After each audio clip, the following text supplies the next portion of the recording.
Assalamualaikum warahmatullahi wabarakatuh. Marilah kita dengarkan bersama pengakuan dari seseorang yang telah bermimpi Kanjeng Nabi Muhammad SAW, yang menyatakan bahwa nasab Alawi adalah mongkotion, terputus, maudu'on, dan palsu.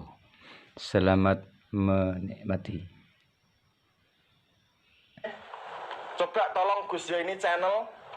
Kemudian Gus Anaye, ya, buka ya, kitab Afdholi Sholawat ala Sayyidi Sadat Imam Yusuf bin Ismail An-Nabhani, halaman 25.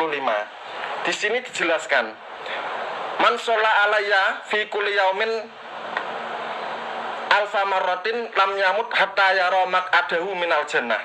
Barang siapa yang bersolawat kepadaku setiap hari 1000 kali, dia tidak akan mati sampai mengetahui tempatnya di surga.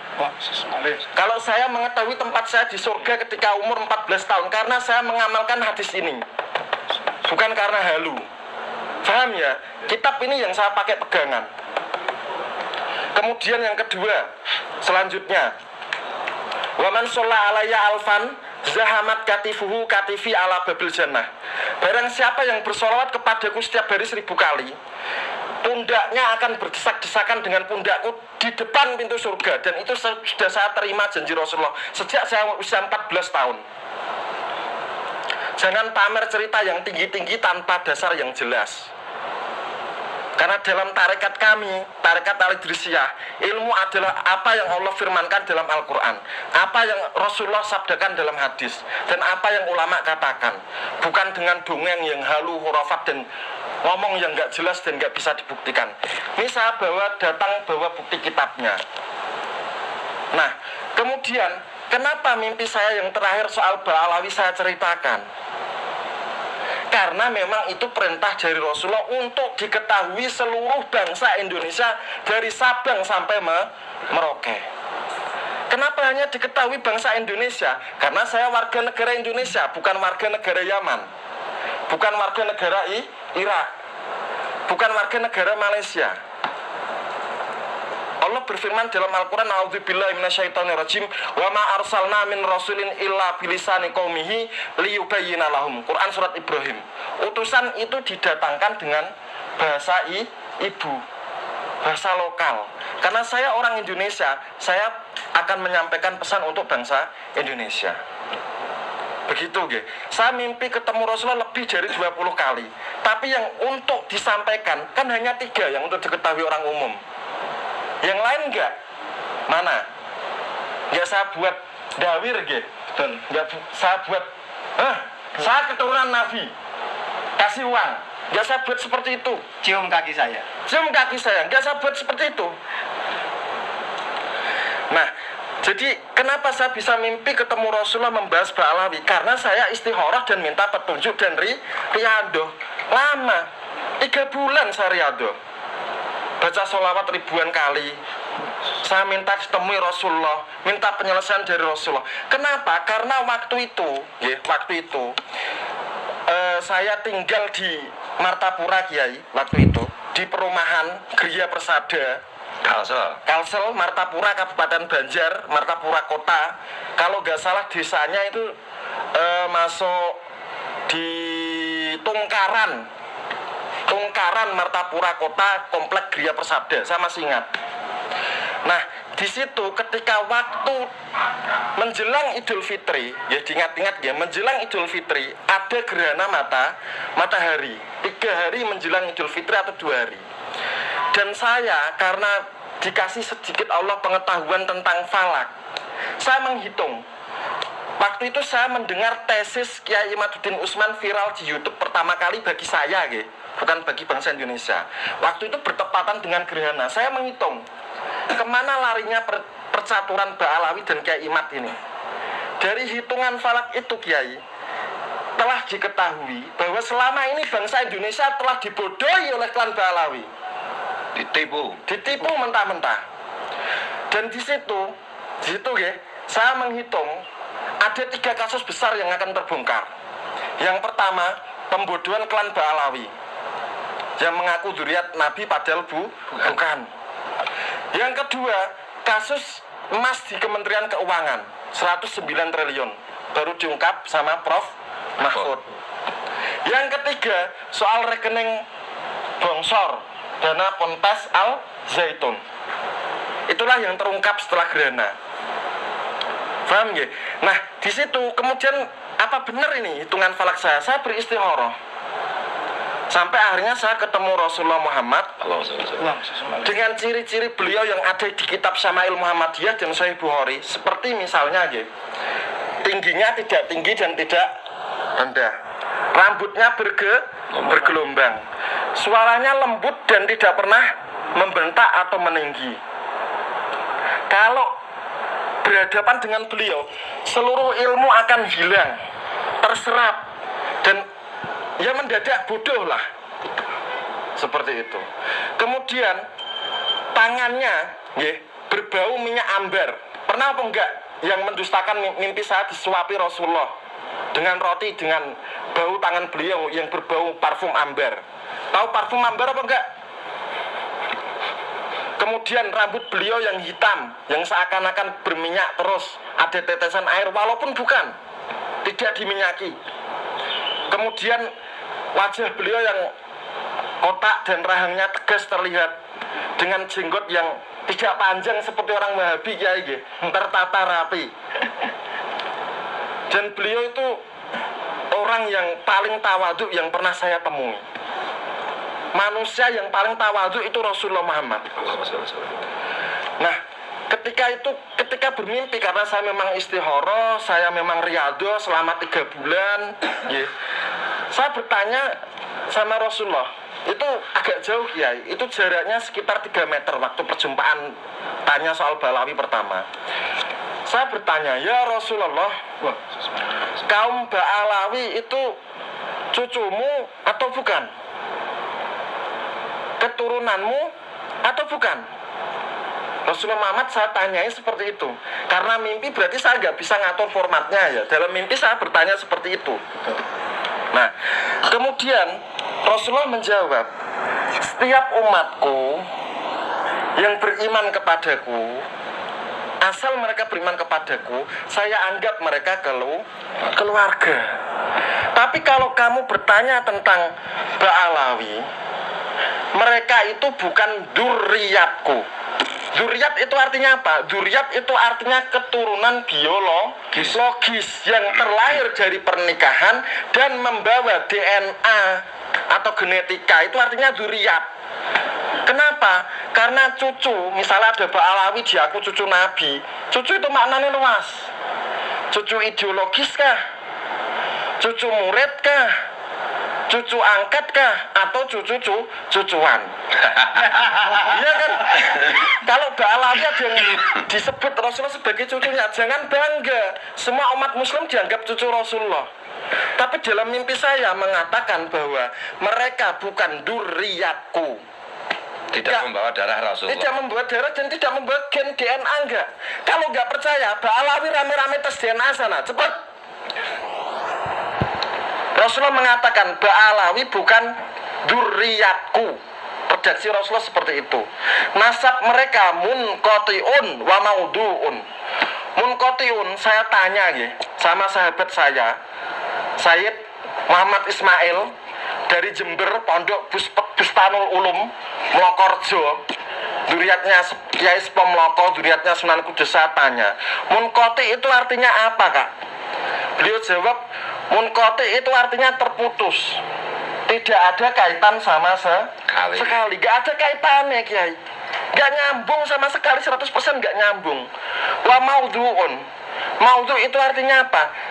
Dipalsukan, direkayasa. Artinya kepalsuan, ditimpa lagi kepalsuan, ditimpa lagi kepalsuan, ditimpa lagi halusinasi, ditimpa lagi rekayasa beratus-ratus tahun.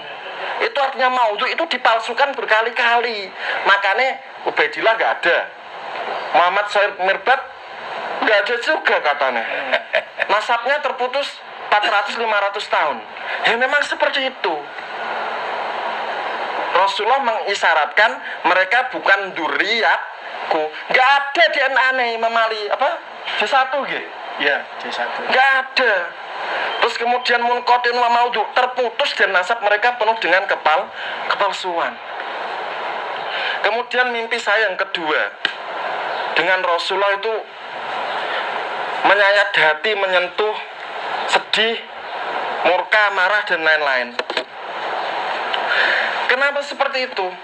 Karena waktu itu saya mimpi ketemu Rasulullah itu di depan makam Sunan Kudus, Kiai. Seakan-akan di depan makam Sunan Kudus. Jarak 1 meter saya sama Rasulullah.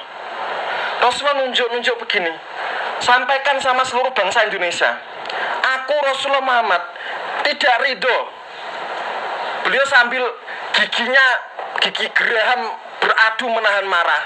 Tangan sebelah kiri terkepal karena menahan marah, bukan melampiaskan tapi ditahan. Aku sambil nunjuk dadanya gini, Kiai, aku Rasulullah Muhammad tidak ridho. Aku Rasulullah Muhammad murka. Aku Rasulullah Muhammad benci terhadap orang yang mengaku dzurriyyatku, keturunanku, mengaku nasabku, mengambil silsilah nasabku, digunakan untuk menginjak umatku, menghina umatku, memeras darah dan keringat. Itu Ba'alawi banyak nipu orang pakai nama Rasulullah buat ngambil uang itu, Kiai. Itu kan darahnya kaum muslimin. Kemudian Rasulullah mengatakan, buka Sahih Muslim, man ghasyana falaisa minna. Buka kitab Sahih Muslim, man ghasyana falaisa minna. Barang siapa yang menipu kami golongan kaum muslimin, bukan termasuk golongan kami. Jadi Rasulullah Muhammad itu ketahuan asli atau nipunya, Kiai. Itu kalau Rasulullah Muhammad dijumpai dalam mimpi atau pengalaman spiritual, pasti mengajarkan Al-Quran atau hadis, dan tidak mungkin bertentangan dengan kebenaran, tidak mungkin bertentangan dengan fakta ilmiah. Kalau bertentangan dengan Al-Quran, dengan hadis, dengan ucapan Rasulullah ketika hidup, dengan fakta ilmiah, dipastikan itu bukan Rasulullah. Atau pura-pura mimpi, ngarang mimpi, halusinasi. Gitu. Jadi Rasulullah sudah mengancam, khususnya yang diancam seluruh klan Ba'alawi. Jangan lagi setelah ini mengaku dzurriyyat Rasulullah. Karena Rasulullah mengatakan, man ghasyana falaisa minna. Barang siapa yang menipu kami, bukan termasuk golongan kami, jamaah kaum muslimin. Jangan kau gunakan nama Rasulullah untuk menginjak umatnya, untuk menghina umatnya, untuk memeras darah dan keringat umatnya. Rasulullah marah. Paham, kalian itu bukan keturunan. Kalau kalian memang keturunan, datang ke sini untuk tes DNA 7 kali 24 jam, kami tunggu. Gak punya uang, kami bayar. Setuju, Kiai? Setuju. Datang ke sini, ke Pleret ya? Ke Pleret, ke Raudhatul Fatihah ya. Kita patungan. Ya, saya bayarin nanti 7 kali 24 jam. Kalau enggak, jangan ngaku lagi sebagai dzurriyyat Rasulullah. Penipu kalian itu. Kemudian mimpi saya yang ketiga, itu saya dipesan oleh Rasulullah untuk menyampaikan kepada salah satu cucunya. Beliau menyebut dengan nama KRH Faqih. Masih ingat ya? KRH Faqih. Kenapa Rasulullah menyebut seperti itu ya? Saya nggak tahu. Itu bukan keilmuan saya. Itu nanti biar KRH Faqih yang menjelaskan. Dan dalam mimpi itu Rasulullah menjelaskan bahwa kamu jangan takut, kamu jangan tunda-tunda lagi. Sampaikan mimpi itu kepada KRH Faqih untuk diketahui seluruh bangsa Indonesia. Begitu. Jadi setelah itu ya saya gak mungkin menunda lagi. Saya langsung japri karena kebetulan nomornya pernah saya simpan, Kiai. Pernah satu grup WA. Begitu, Kiai. Terima kasih. Terus saya ini tanya, penasaran juga, Kiai. Saya boleh tanya, ini cucu apa ini? Cucu ideologis atau cucu apa? Kalau dari penjelasan itu, Kiai, cucu ideologis. Cucu ideologis. Dan cucu biologis. Amin ya Allah, amin. Nah sekarang saya gantian tanya. Halo, Beb. Halo. Jangan dipanggil Habib, Kiai. Oh ya, Sayyid. Oh, Sayyid. Yang Habib jangan dipanggil Sayyid, yang Sayyid jangan dipanggil Habib. Betul. Habib itu Yahudi. Oh, Habib itu Yahudi. Oke. Al-Maidah 18, Jum ayat 6 itu dibenci sama Allah. Oh iya. Kok bisa dipanggil sama Rasulullah KRH itu gimana ceritanya? Monggo. Orang awam kan taunya KRT. Orang awam kan taunya KRMH. Kenapa bisa dipanggil KRH? saya sendiri juga heran. Tapi karena itu dawuh Kanjeng Nabi, ini saya takut masalah ini karena saya sama sekali merasa shock. Bukan saya senang, tapi saya justru merasa malu dan tidak pantas kalau Kanjeng Nabi memang benar dalam mimpi itu menyebut seperti itu. Sebenarnya apa perlu diceritakan? Tidak perlu ya. Diceritakan saja Kiai, biar saya nggak jadi korban bully seluruh Indonesia. Jadi saya sendiri juga akhirnya kenapa kok Rasulullah menyebut KRH? Jadi begini, saya gelar KRT Kanjeng Raden Tumenggung saya dapat dari Keraton Surakarta di Ningrat. Nah itu gitu. Yang ini kekancingannya resmi, raja yang tanda tangan, bukan yang lain. Itu yang pertama. Yang kedua dari Sinuwun Sultan Surya Alam Demak, entah apapun ceritanya, ya kan, yang jelas pokoknya beliau yang berhasil menegakkan Keraton Demak sekarang, ya kan. Terlepas dari banyaknya pertarungan atau perpecahan di antara keluarga, saya tidak mau turut campur tangan di situ. Tidak. Dan itu satu-satunya sultan yang pandai memijat. Beliau punya keahlian supranatural, ya. Juga tobit, itu gitu. Nah, dari Sultan Surya Alam saya dikasih kekancingan Kanjeng Raden Mas Haryo, KRMH. Nah kalau Rasulullah menyebut KRH, itu saya buka literasi, KRH itu gelar untuk, kalau nggak salah, untuk udek-udek ya, turun ke-6 dari raja. Lah, wallahu alam, apakah benar seperti itu ya? Nanti kita telusuri benar tidaknya. Tapi kalau dari HB kan kira-kira ya. Jangan bahas itu, saya tidak berani. Nanti Itu nanti aja. Kalau saya sudah dapat kekancingan, baru saya buka ke umum. Sudah dikonfirmasi. Sudah terkonfirmasi. Ya, kalau memang sesuai dengan data di keluarga kami, dari komparasi, kompilasi, kolaborasi dari berbagai pihak, ada indikasi ke salah satu Hamengkubuwono, saya garis ke 6 melalui BPH Fulan. Itu kalau memang benar, ya berarti Rasulullah menyebut KRH itu memang benar dari turun ke 6, artinya udek-udek. Nah itu, tapi saya tidak berani menyebutkan dan saya juga tidak berani menyampaikan di sini. Khawatir saya salah. Kalau salah kan malu-maluin. Apalagi kalau kemudian ternyata ya itu tadi, saya dianggap cucu Kanjeng Nabi. Waduh, ini saya tidak kuat saya menerima beban ini karena saya merasa tidak pantas demikian. Kalau Gus Suat jelas pantas ini. Walaupun kami masih kerabat, tapi beliau lebih pantas. Karena apa? Karena ada buktinya. datuknya itu langsung wali kutub gitu. Mbak Abdul Rauf ya. Mbak datuk saya itu sepupunya Mbak Abdul Rauf, Kiai Madya Kromo. Cucunya Kiai Syabuddin Katen. Kalau panjenengan mungkin pantas karena mimpi Kanjeng Nabi berkali-kali. Kalau saya mohon maaf tidak ya, pantas. Darah saya merah bagaimana darah orang Nusantara. Saya makan di bumi Indonesia tidak mengenal kasta. Orang biasa saja lah, orang umum aja lah saya. Oke, gitu lanjut ini kayaknya topiknya belum selesai. Masih ada satu kitab lagi yang. Kemudian para YouTuber yang suka merosting saya, silahkan buka kitab Sa'adatud Daurain fi Sholati ala Sayyidil Kaunain, karya Syekh Yusuf bin Ismail An-Nabhani, halaman 425. Di sini menerangkan bahwa ketika seseorang mimpi bertemu Rasulullah itu tidak bisa diserupai oleh setan.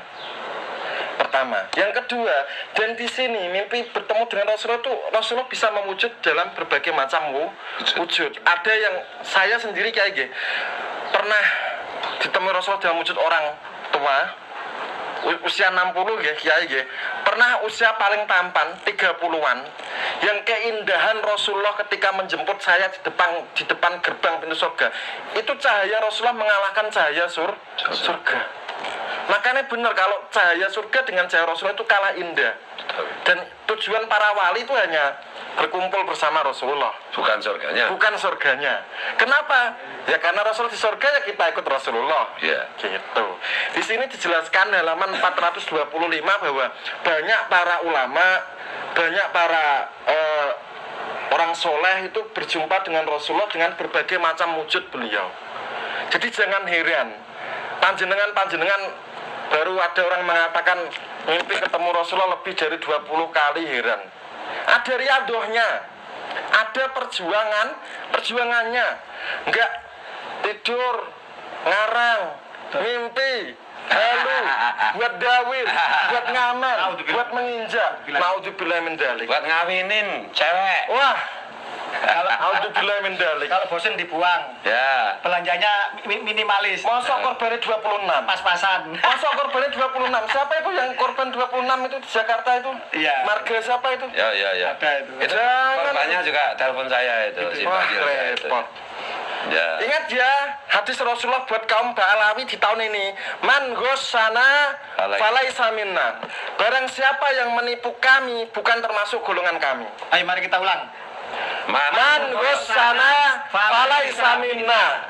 Barang siapa yang menipu kami, bukan termasuk golongan kami.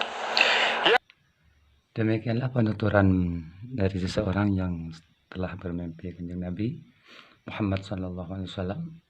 Dan bukan hanya ini, bahkan para masyayikh telah banyak yang bermimpi, bagian para kiai, para nyai, semuanya bermimpikan Kanjeng Nabi Muhammad SAW dan menyatakan bahwa nasab Ba'alawi mongkoti'un mautu'un, terputus dan palsu. Sekian, semoga menjadi sebuah kesadaran, menjadi sebab kesadaran untuk para muhibbin yang masih lengket cintanya terhadap para habaib. Semoga bermanfaat dan meneguhkan para mantan muhibbin. Ya. Inilah fakta dan saya yakin 100% benar. Hadanallahu iyyakum ajma'in ila siratal mustaqim. Wassalamualaikum warahmatullahi wabarakatuh.